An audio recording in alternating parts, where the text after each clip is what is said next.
یہ ایک سرد شام کا وقت تھا۔ چاندنی رات میں درختوں کے سائے، ہوا کی سرسراہٹ اور شہر کی روشنی کے درمیان ایک لڑکی اور ایک لڑکا ایک دوسرے کی آنکھوں میں گم تھے۔ دونوں کا دل ایک ہی سمت میں دھڑک رہا تھا، لیکن وہ ایک دوسرے سے اجنبی تھے۔ دونوں کی تقدیر نے انہیں ایک دوسرے سے ملایا تھا، لیکن کس طرح یہ کوئی نہیں جانتا تھا۔ ماریا ایک نرم مزاج، ذہین اور حساس لڑکی تھی۔ اس کی زندگی میں ایک سکون تھا، لیکن دل میں ایک خلا تھی جو کسی سے محبت کرنے کی آرزو کو محسوس کرتا تھا۔ وہ روزانہ اپنے گھر کے باغ میں آ کر کتابوں میں ڈوب جاتی، جب تک کہ ایک دن اس کی ملاقات آفاق سے نہ ہو گئی۔ آفاق ایک سادہ اور پرسکون لڑکا تھا جو اپنی زندگی میں محبت کو تلاش کر رہا تھا۔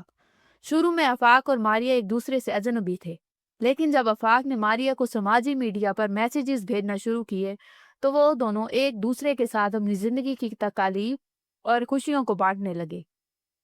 آفاق نے ہمیشہ ماریا سے باتوں میں نرمی اور محبت کا اظہار کیا تھا، اور ماریا نے بھی اسے اپنی تکلیفیں اور خوشیاں بتائی۔ تمہیں کبھی ایسا لگتا ہے کہ تمہاری دنیا میں کوئی نہیں؟ آفاق کا ایک پیغام آیا۔ ہاں، اکثر ایسا لگتا ہے، لیکن پھر تمہاری باتیں سن کر دل کو سکون ملتا ہے، ماریا نے جواب دیا۔ یہ سلسلہ روز بڑھتا گیا اور دونوں نے ایک دوسرے کے بارے میں بہت کچھ جانا۔ آفاق نے ماریا سے محبت بھری باتیں کی اور ماریا نے اپنی زندگی کی حقیقتیں آفاق کے سامنے رکھی۔ دونوں ایک دوسرے کے قریب آ چکے تھے اور ان کے دلوں میں ایک عجیب سی کشش محسوس ہونے لگی تھی۔ ایک دن آفاق نے ماریا سے کہا، کیا تم کبھی میرے سامنے آ کر بات کرنا چاہو گی؟ ماریا تھوڑی دیر کے لیے خاموش ہو گئی، پھر اس نے لکھا، کیا تم مجھے جانتے ہو؟ نہیں، لیکن مجھے تمہاری باتوں سے ایسا لگتا ہے کہ ہم ایک دوسرے کو جانتے ہیں، آفاق نے جواب دیا۔ ماریا نے مسکراتے ہوئے جواب دیا، ٹھیک ہے، میں تم سے ملنا چاہتی ہوں۔ اس طرح دونوں نے ملاقات کرنے کا فیصلہ کیا۔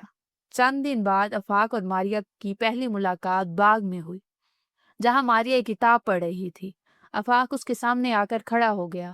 ماریا نے حیرانی سے اسے دیکھا اور فوراً پہچان لیا کہ یہ وہی شخص ہے جس سے وہ میسیجز کے ذریعے بات کرتی تھی۔ تم وہی ہو جو میرے پیغامات کا جواب دیتے تھے؟ ماریا نے آفاق کی آنکھوں میں جھانک کر پوچھا۔ آفاق نے مسکراتے ہوئے کہا، ہاں، میں وہی ہوں اور میں اب تمہیں دیکھ رہا ہوں۔ ماریا نے فوراً آفاق کو گلے لگا لیا، جیسے اس نے اپنی زندگی کے ایک حصے کو پانے کی کوشش کی ہو۔ تم واقعی وہ ہو جس کا میں انتظار کر رہی تھی؟ آفاق نے کہا، ہاں، میں وہی ہوں۔ اب آفاق اور ماریا کی ملاقاتیں بڑھ گئی تھی اور دونوں ایک دوسرے کے قریب آ چکے تھے۔ ان کی محبت گہری ہوتی جا رہی تھی۔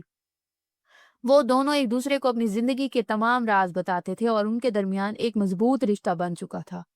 ماریا، تم میری دنیا ہو اور تمہارے بغیر میری زندگی کچھ نہیں، آفاق نے ایک دن ماریا سے کہا۔ ماریا نے آفاق کی طرف محبت بھری نظروں سے دیکھا اور کہا، تمہارے بغیر میری دنیا بھی خالی ہے آفاق۔ آفاق اور ماریا کی محبت میں شدت آ چکی تھی اور وہ دونوں ایک دوسرے کے بغیر اپنے آپ کو مکمل محسوس نہیں کرتے تھے۔ ایک دن آفاق نے ماریا سے کہا، اگر میں تم سے کچھ بھی کہوں، کیا تم ہمیشہ میرے ساتھ رہو گی؟ ماریا نے اس کے ہاتھ پکڑتے ہوئے کہا، تم جو کچھ بھی کہو، میں ہمیشہ تمہارے ساتھ رہوں گی۔ محبت اب صرف الفاظ تک محدود نہیں تھی، بلکہ یہ دونوں کے دلوں میں ایک مضبوط رشتہ بن چکا تھا۔ ایک دن آفاق نے ماریا سے کہا، ماریا، اگر کبھی تمہیں میرے لیے کچھ قربانی دینی پڑے تو کیا تم یہ قربانی دو گی؟ ماریا نے گہری سانس لی اور کہا، آفاق، میری محبت تمہارے لیے ہے اور تمہارے لیے میں کچھ بھی قربان کر سکتی ہوں۔ ایک دن آفاق اور ماریا پھر سے باغ میں بیٹھے تھے، جہاں آفاق نے ماریا سے کہا، تم میری زندگی ہو ماریا، اور میں ہمیشہ تمہارے ساتھ رہوں گا۔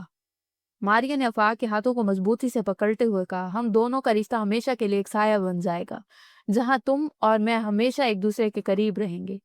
آفاق اور ماریا کی شادی کی رات تھی۔ دونوں کا رشتہ کئی مشکلات کے بعد کامیاب ہوا تھا اور اب یہ دونوں ایک دوسرے کے ساتھ اپنی زندگی کا نیا آغاز کر رہے تھے۔ شادی کی رات جب ماریا اپنے سونے کے کمرے میں تیار ہوئی تھی، آفاق نے اس کے قریب آ کر اس کا ہاتھ پکڑا۔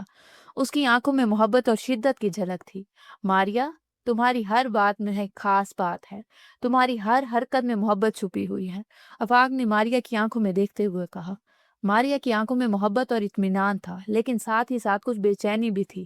آفاق نے اس کے چہرے کو اپنی ہتھیلی سے چھوا اور پھر اس کے ہونٹوں کو اپنے ہونٹوں سے چوم لیا۔ ماریا کا دل تیز تیز دھڑکنے لگا اور وہ لمحہ ایک خواب کی طرح گزر گیا۔ آفاق نے ماریا کو اپنی باہوں میں لے لیا اور پھر اس کے جسم پر اپنے پیار کے نشان چھوڑنے لگا۔